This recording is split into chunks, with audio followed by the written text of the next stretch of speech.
Welcome to the Rise of the Challenge podcast. Joining me today, he's a firefighter, the host and creator of the Mental Edge Lifestyle podcast, and a mental health advocate. It's Ryan Gallagher. How are you doing today, Ryan? Good. How about you? Thanks for having me. I'm doing good. Thank you so much for coming on the show. I'm excited to learn more about your journey and how you were able to rise to the challenge. So what we do first is we start right at the beginning. Talk about where you're from and what were you involved in growing up? Yeah, so I grew up in Burlington, Ontario, Canada. Born in Toronto, but moved there when I was 2. So just say Burlington. And I was involved in everything as a kid. I had a great childhood growing up. I played hockey, I played football, soccer, golf, you name it. I tried it. Loved sports, and just was a very energetic, outgoing kid. But sports was my big passion. But and then as I got older, went into high school, I was in kind of drama, the improv stuff, and yeah. And then fast forward, here I am now as a firefighter. When you were playing sports, was there any sport in particular that stand out to you that you kind of were like, I could see myself doing this long term, or was it just for the fun of it during that time? No, hockey was my passion, my big one. But it was interesting because I was I was, like I said, I was energetic and outgoing when I was playing the sports, but through early on in public school, I was very shy unless I was playing a sport. It was really weird. I would chase my mom's car or my dad's car when they dropped me off at school. I'm 7 or 8 years old, and I would chase it down the street. When I'd go to the rink, I had to know where they were standing, and it was a very interesting. I guess it was childhood anxiety. And then one day everything just clicked for me and I really came out of my shell and I started to, they say, oh, we're going to stand over here. And I just didn't care. And then I started becoming captain of most of my hockey teams. And I got pretty good. I got looked at from some junior teams and talked to from, some schools. And then my dad unfortunately passed away and I just kind of wanted to just play hockey for fun after that. So yeah, hockey would be my big one that it just sort of clicked for me and I got pretty good at it. What's something that you learned about yourself while you were playing hockey? A new skill set or something about being around people? Yeah, well, like I said, it taught me to come out of my shell and my comfort zone, I think. So I learned, like I said, I was a captain of teams, and so communication and how to kind of be a leader, but be yourself in being that leader. Don't be someone you're not. And it just taught me, I think, a lot of life lessons today. And I grew a lot of really strong relationships that I still have to this day. So like sports for me was a big learning curve, or taught me a lot about myself and in life. So I think sports is a great way for kids at a young age to kind of get themselves out there and kind of experience different aspects of themselves and being around all the different individuals that you can. I know when I was growing up, sports was huge and I wanted to play. Like, just get me out on a field. I mean, I wasn't a school person, but I still wasn't a school person even growing up. But I think, like your example with being shy and stuff, I kind of use sports as a way to get myself out there. But I had those problems where I couldn't really connect with other kids, and it kind of made it hard. So I'd just be going to the game, play, then leave. It's kind of like I didn't really build that bond with them. Did you have any motivations or inspirations growing up? Someone that you looked up to? I think my dad, he passed when I was 16 years old, and he was really family driven, family oriented, and I say both my parents, actually, my mom and dad. But my dad would just, anything I wanted to do, both my parents, it was just, do you want to try this? Sure. And there was never any pressure, and it's taught me a lot today. I think I have a 3-year-old now, so I try and kind of model a little bit of what my parents taught me. I think we all do that. So I'd say, yeah, my parents, especially my dad, because there was never any pressure. Like, for example, I started skating when I was 2 years old. So, but they're like, do you want to play hockey? And I said, no, I'll wait till I'm 7. At 3 or 4, they asked me because you can kind of start playing in leagues. And I said, no, I'll wait till 7. And it was never talked about until I was 7. And I said, I'd like to play now. It was like, so little things like that. There was never any, you got to do this, you got to do that. You got to do what we did. So looking back, I'd say my parents and especially my dad. So talk about any challenges that you've overcome growing up. Oh, well, so like I mentioned there, my dad passed away. So that would be the biggest challenge, at a younger age. So 16 years old, I, that would put me in probably grade 10, grade 11. For some reason, I've done a few podcasts and I keep saying grade 9, which makes no sense. So people who listen are probably like, the guy was 16 in grade 9? That doesn't add up. And it was, yeah, so year 2000, he passed away of a heart attack in front of me. So I had to give him CPR. It was a half day of school. I just come home because we had football practice at the end of the day. So I just booted home to get some stuff. And we were chatting and he was having some pain. My mom left because she was home for lunch break. She worked actually out of the high school I was at the time. And he dropped in front of me. So his last things, he said, call an ambulance, call your mom. And that was it. So I gave him CPR and they worked him what felt like hours. They worked him in the kitchen. They worked him on the front lawn and then in the ambulance in front of the house. And then obviously the whole way to the hospital. So that was a tough go. Very, very tough. And they had said to me, there's nothing that I could have done. If they had all the equipment there when it happened, no one would have been able to save him. He had a huge block. So that would probably be the biggest challenge. And then fast forward where that put me in life, not dealing with it properly, which I'm sure we'll get to. And the whole reason why I'm doing the mental health work that I'm doing is I turned to alcohol to cope with everything. So that was another challenge as well, just trying to figure out. And I still have drinks to this day here and there, but I now know, do I want this drink or do I need this drink? When I'm feeling low, it used to be like, oh, I'll just drink. And now it's, every so often. But I put in, again, we can talk about this if you want, I put in the work to get to that point. So talk about during that time when you were giving CPR and all of that, calling the ambulance, calling your mom. What was your mindset going through that? Were you able to try to I need to focus on what I need to do to make sure to save him? Or were you I don't know what's going on right now? in that moment, I think it was just, I'm just going to try. I got to bring this guy back. This is my dad. For whatever reason, I was put here.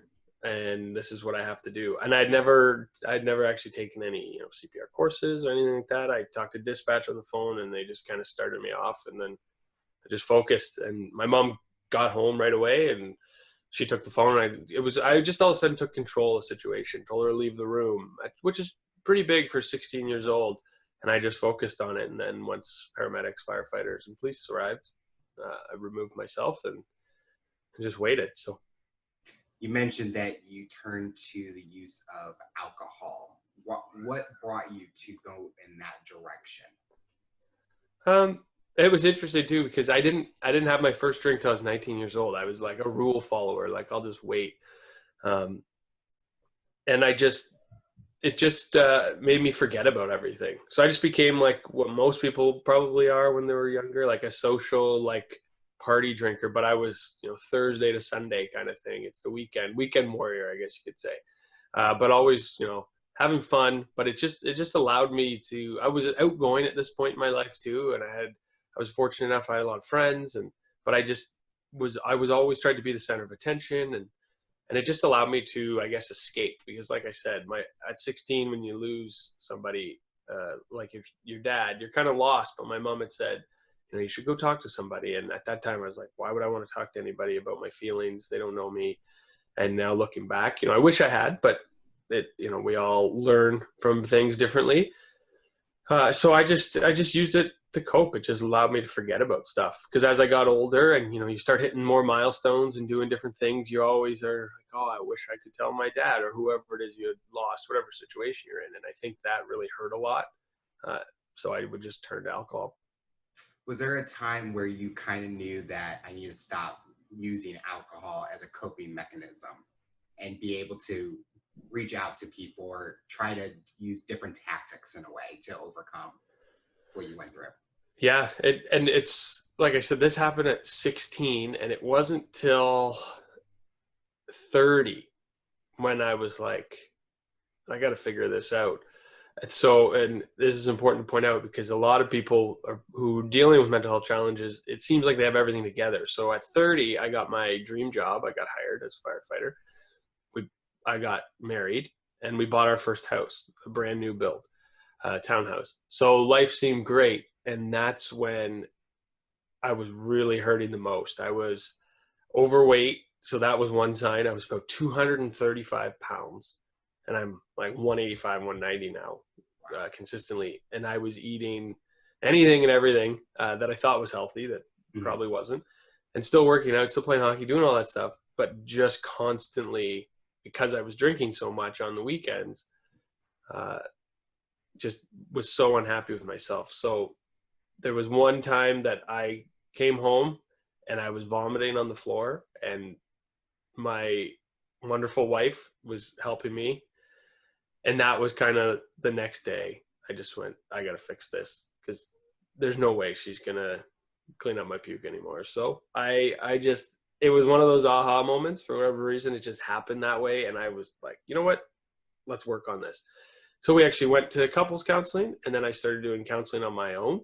And that's when we really got to the root of, because I was going, am I an alcoholic? Am I, this, and the counselor's like, honestly, you're checking some boxes, but you aren't. Let's get to the trauma of what happened to you when you were younger. And as soon as we kind of pinpointed the loss of my dad, which really, looking back, should be a no-brainer, and really working through, a storyboard or a storyline of this happened and this happened and this happened, and all these things circle back to this. It was like I'm off and running, and just dropped a bunch of weight, kicked the alcohol. And like I said, I still have it from time to time, but it's very moderate, and it's controlled, and there's times I don't even feel like it, like I used to when I'd be like, I need to have this. And then that allowed me to start getting into meditation, journaling, outside, not just focusing on lifting weights, doing hiking and mountain biking and different sports. So yeah, it all changed probably around 30. Looking at those 14 years, was it kind of nice to kind of be able to kind of pinpoint those different aspects and kind of learn something that you didn't know about yourself during those times? Because some people will go use alcohol and they're thinking, oh, this is just normal, I'm fine, everything's good. But when someone dives deep into the issues, is it kind of like a reflection in a way to kind of say, I didn't realize this was going on? Oh, 100%. And I think the biggest thing with that kind of process that I encourage people to go on to kind of, I guess, find themselves, or whatever you want to call it, is you got to hold yourself accountable, right? Accountability was a big one. And that's one thing I preach in like the mental health space. It's be accountable for you, and kind of the rest falls into place, but also have compassion, and understanding that you're going to mess up, you're going to fumble, and just ride that roller coaster, because at the end, if you put in the work, it will all kind of come full circle. So it was an interesting learning process about myself, and just trying to navigate it. And yeah, it was the best thing I ever did, trying to change my lifestyle and my habits. And yeah, and here we are today. I'm still married. I got a 3-year-old, and so life's pretty good. Heading towards when you were going to college, what was that dream job that you were wanting? What was that path that you're wanting to take? Yeah, I don't know if I can give career advice for people, but I went all over the place, and that was another thing, like kind of searching. And again, had I have dealt with things, it probably would have turned out a little different. I went to university for a year, decided it wasn't for me, because I was caught up in the partying. Then I did 3 years because I thought, you know what, I should be on television and talk about sports, because again, sports was my thing. And then at like 24, and in the back of my mind, I'd always thought about emergency services and firefighting. And then at 24, I said, I'd finished college, and I thought, I'm going to just do some courses and see if I like it. So I just started picking away at rescue courses, hazmat, rope rescue, swift water, you name it. And I really enjoyed it. So I would just start to fill my weekends with those courses while working. I got jobs in sales and landscaping and just building a resume. All still like struggling though, with the whole alcohol stuff, because this was still early on. But I thought, you know what, this is going to be the path that I'm going to take. And so at 24, I just started to hammer down on stuff. I got on as a volunteer firefighter and just kind of just gave it my all. And then at 30, I got hired full time. So that was the path I took, but it took me a while to get there, like I said. And now I'm actually back in school for professional addiction studies. And then I'll probably do a degree in psych maybe just I enjoy people and the way we are, or why are we the way we are, is fascinating to me. So yeah, so I just everyone navigates it differently. And I got there. It was just a bumpy road, and I needed to do it. I needed to go to university, see if it was for me, go to college because I thought that's what I wanted to do. And then it all worked out in the end. I think the best part is there's no like specific path that everyone takes. Everyone has like different roads that they get to where they want to go. I know for me, I graduated with a sports management degree, but I'm not in sports. But I'm trying to, like you said, build the resume, get the skill set, and eventually make my way to the sports industry. But with you, it's kind of like you knew that you had something that you enjoyed or a passion with emergency services and becoming a firefighter, that you were going to do anything to keep your mind focused on completing that task while you were doing other things to just like build the resume and all that. During your times with the sales job, was that something that you kind of could see yourself doing long term, even if you weren't going to become a firefighter, or was it just something to do while you could? There was moments where I thought, because it took me like 8 years to get hired full time. So there's times where you think, well, this is it. And I was okay with that because I was never going to be a 9-to-5 desk kind of guy. So sales, driving around, talking to people. I love, like I said, talking to people and learning more about other people. So it came easy, like the customer service side of stuff. So yeah, I thought maybe, but I just kept plugging away on the fire stuff, and then like working on myself. And it all just worked out that when I decided to make that change in my life and focus on myself, and is when I got hired, and when I got married, and when we got our first house, and everything kind of just came into play.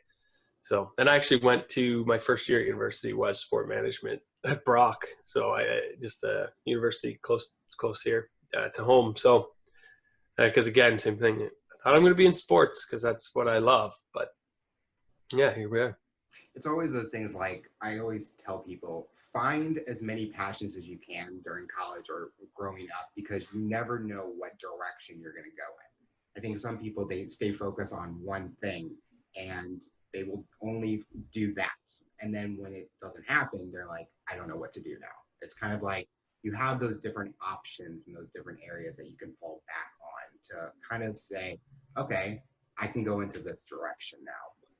Yeah, 100%. And that goes back to the stuff. I think it was easy for me to I didn't feel like terrible about myself doing all these different things, because it goes back to what I mentioned with my childhood and my parents. They just never pressured me. Like they never said, you need to go to university. I got caught up in everyone was going to university, so I just needed to go kind of thing. But so that helped a lot. And that's why, just like got to where I am. And I wouldn't even say it took me longer than most, because like we talked about, there's no right or wrong way to do anything. We're just, society tells us we should do this, and this, but really you need to do whatever makes the most sense for you. Yep. Talk about your experience being a volunteer firefighter. What did you enjoy about? What are some obstacles that you faced during that position? It was good. I met a lot of great people, and it allowed me to, I used it as a stepping stone to get full time. And the challenge is like the call volume wasn't there as a volunteer, so it was hard to keep your skill set up. But you go in and you do extra training and do what you need to do if you're passionate about it. So there was, and it taught me to be persistent and persevere. Because at the end, there was a goal in place, and so this was just the starting point of that. So during your time being a firefighter, did it kind of bring the memory of when you went through as a child at 16 with your dad and having the firefighters, paramedics coming to your house, or you're like, this is my time to help people like I'm trying to do now with your mental health advocacy? So when I gave CPR to my dad, and then I get hired, at 30, and I start responding to medical calls, and it was something like, the reason why I know this number, I went to like 10 VSAs where I had to do actual chest compression CPR on people my first year. So that's, again, when I say 30 years old, when I got hired, married, new house, all that, and I was struggling at my peak, and I get my dream job, I think it triggered some stuff. So that helped, that kind of put me back a little bit, and then finally coming full circle, and that day, you know, when I realized I got to fix this. But I think going to those calls really triggered a few things, but then I worked through it right away. I shouldn't say right away, but I worked through it within that year, and that's when I really started to kind of flourish and adopt those healthy habits and go to therapy and talk to people. Were you able to be open with your colleagues in a way that they kind of maybe knew the situation that you kind of were going through, or were you kind of a person that stayed private before therapy and all that? No, so my first year, because you're brand new, I didn't open up too much to people about my personal life, and then I would mention that my dad had passed, things like that. And now more than ever, I talk about it all the time. I'm just completely fine, because you see so many people struggling, not even just in the work setting, but in life in general. So I think just sharing your own personal stories, maybe not so much what happened to you, but what you did. And then, I never give people advice and say, you should do this, you should do that. I just say, here's what worked for me. Why don't you give this a shot? And that can go a long way, because if people see you all of a sudden just talking about, you know, oh, I was pretty messed up back in the day, and here's what I did. They seem to be more like, oh, all of a sudden their shoulders go up, and they're like, oh, really? Tell me more. And they're interested and engaged. And those are the people that probably want help. So the first little bit, no, I didn't talk about it. And now more than ever, I talk about it. I'm on the peer support committee at work, which was voted on by our peers. And that's for basically health and wellness. We're not counselors. We just give them the right resources if they don't know where to look, and then they can go find the right person. And then obviously opening up, I do the podcast. I run a bunch of charity events, and a lot are geared towards mental health. So it's just easier and easier. The more, you know, I put myself out there, the more people are interested, the more people talk about it. So I think you brought up a great thing, where you're not here to tell people what to do. You're here to talk about your experiences and what you've done to overcome, and give some helpful tips if needed. And I think that's important, because like with this show that I do, I'm not telling people how to rise to the challenge. We're giving people experiences that we've all gone through and how we were able to rise to it. And maybe someone can connect or reflect in a similar way, and they can use the tips that we give and say, I'm going to try this and see if it works. But we're not telling people this is how you do it, and this is, because we're not all perfect. We all have our flaws and ways. And I think that's the great thing, is every day I'm always learning new things about myself that I didn't know when I was younger. But when you said that, it brought up a great point, where you're just giving advice in a way that it's just helping people. You're all about helping, and that's important. Yeah, that's, again, it goes back to that vulnerability piece, right? If you're willing to talk about it, or talk about yourself in a certain way that people might not usually talk about, then more people, I think, will be better off, right? Mental health, it's massive right now. We all struggle with something. You know, they say the statistics are 1 in 5. It's 5 in 5 in some way. Everyone's story is different, though. That's the thing. There's no one size fits all approach. So, you know, some people might listen to this and be like, oh, you know, his dad passed away, but that affected me differently than it might affect somebody else. So, like, you know, we can't discount each other's stories, and we got to be a voice for people that don't have a voice, and we got to open up, and things will be hopefully better. Yes. You talked about you started a podcast. What was the concept, and what were you wanting to do when you created that podcast? Kind of probably the same thing you're doing, just give people a voice to talk. I just love listening to podcasts. Anytime I get a chance driving in my car, I listen to them. It's free information. That's the way I look at it. And I thought, well, I have a little bit of background and experience in the TV and journalism and all that stuff. So maybe I'll just do something with it. And I just do it for fun on the side. Like once a month I put out an episode, and I was fortunate enough. I had a huge response, and I got some big name people that were willing to talk. But the end goal was just, again, to give people an outlet to hear somebody talk about something that's difficult, and they can maybe go, oh yeah, maybe that makes sense. Maybe that's why I am the way I am today, and maybe I should try this, and this. Again, no advice. It's just open conversations. So that was the main goal behind that. And I love to talk. So What type of individuals do you bring on the show to talk about mental health? yeah, so I've had a naturopath doctor on there a few times, kind of talking about the gut and brain connection, dealing with your stress, because that can obviously affect everything. I've had a financial person on talking about, you know, stresses of money and ways to tips and tricks to kind of navigate a budget, or um, kind of set yourself up a little bit better in the future, because I think money is a big stressor for everybody.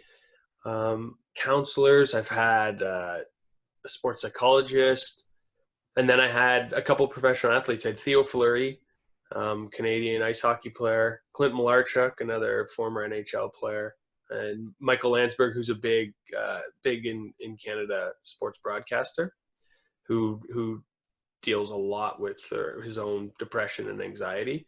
So you name it, just everyday people. I've had some firefighters on, and then like I said, some pro athletes. Being the host of the show, what have you learned about yourself from listening to other people's stories or what they're sharing to your audience? I think I just learned I'm doing the right thing. It's good to talk about things, and the more people that are willing to talk, the better off we'll be. And we all have the same message. You know, we're just saying it differently. That's all it is. You have probably the same message that I have, and the people I talk to have the same message that I'm trying to get across. But we just all have a different way of sharing. So we're a lot of like-minded people in the world. Yes. You talked about charities that you've been a part of or you've been working with. Talk about those experiences and what you've learned from doing those. Oh, they're so fulfilling. Just giving money to people, or giving money to a charity organization, knowing that it's going to be put to use. Like we do, so it's through like the fire department, and I'm probably going to start some stuff on my own with a couple people, like a foundation, probably geared towards mental health. We'll see. But yeah, giving money to breast cancer, and the Movember Foundation, which is men's mental health and prostate cancer. And we've done a few local things in the community geared towards mental health. So just it's very fulfilling and rewarding to just be able to help somebody. And yeah, it's good. It just keeps me going, keeps me busy. I love doing it. So something I'm passionate about. I think charities I worked with in college doing events and all that, best experience ever. Just being able to be positive about a cause. I did a lot for ALS, and so raising money, going to helping a family.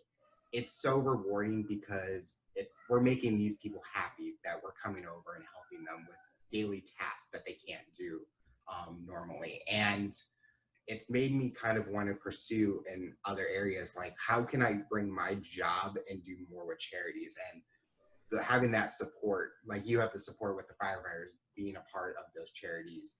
I'm the same way. My company supports anything we do with charities. So it's like you said, it's rewarding and fulfilling in a way, because it's one of those times where you're thinking about others, you're not thinking about yourself in a way. So that's the reason I enjoy doing charity work. With the foundation, even though you haven't, it's still a concept right now. Is it focused on maybe event planning, or is it just bringing the awareness of a cause? It'll be awareness. I will do a lot of events, and that's where I can, you know, bring sports into it. I will maybe do some hockey tournaments and some golf tournaments, and raise some money for just wellness, health and wellness in general. So it'll be good if I can make it happen. I'm talking to a few people, so we'll see. Like I said, though, I have the other stuff that I do already. So yeah, it's something to just, I'll finish school up, and then I'll probably focus my time and energy on that.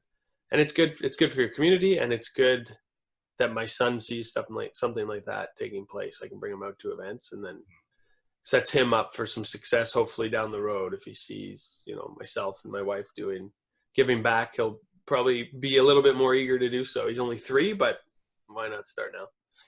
Kids will remember a lot at those young ages. So I think getting him involved, or getting him in the area or involved in those things, he'll remember it and be like, I want to possibly do that when I grow up. Yeah, exactly. That's the plan.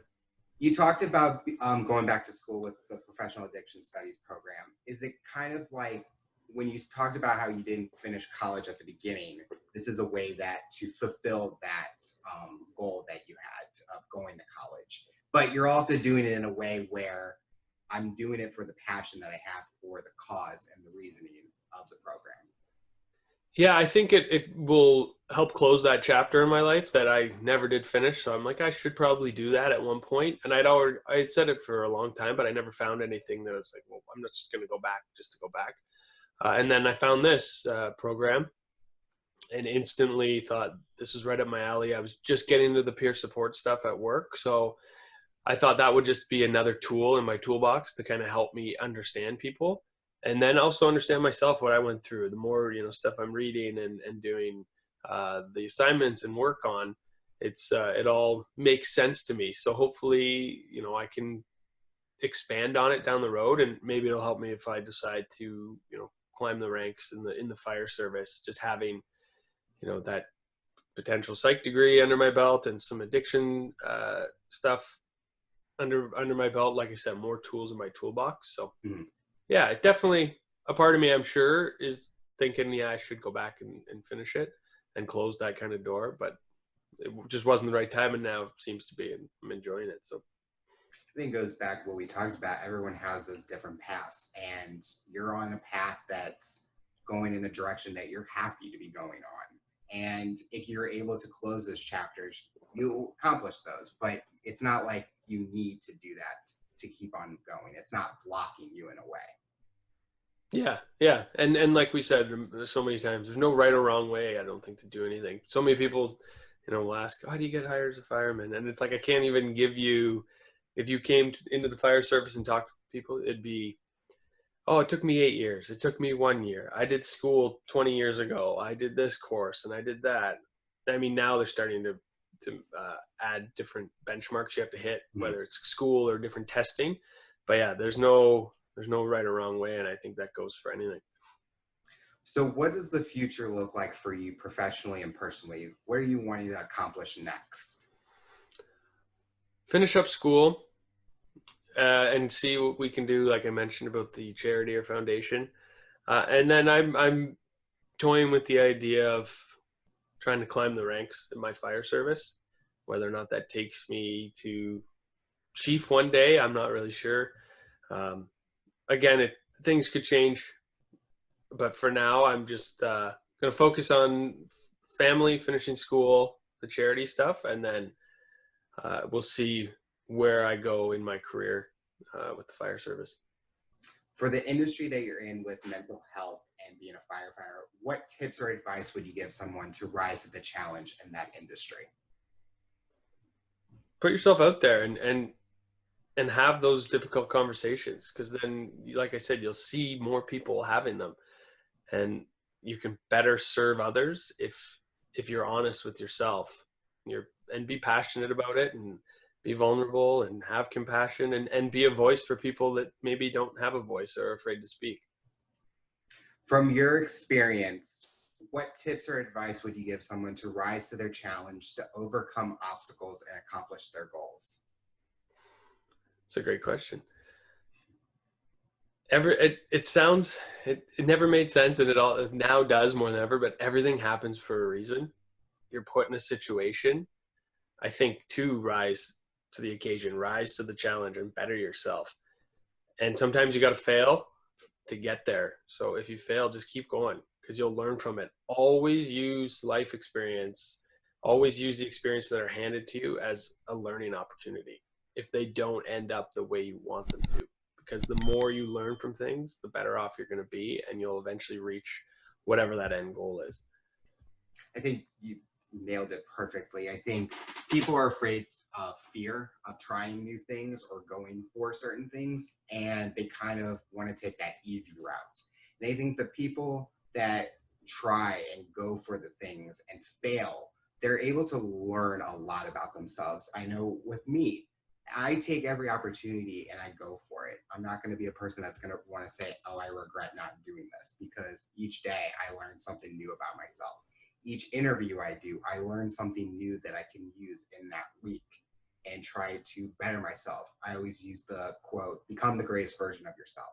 Each day I'm learning something new. And people just got to be more open-minded. They can't just be very self-absorbed in one area. They got to be able to look at all different aspects. And I think you basically said it perfectly with your rise to the challenge. And I think people can see through our interview that you've gone through things, and you're not one of those people that still uses that, but you've learned from those experiences to help you grow and become a better person today. Yeah, I appreciate you saying that. You have to. Like I said, if you can't, it takes time though. You got to put in the work. It doesn't just happen overnight. But you can't blame other people, and you can't point the finger all the time.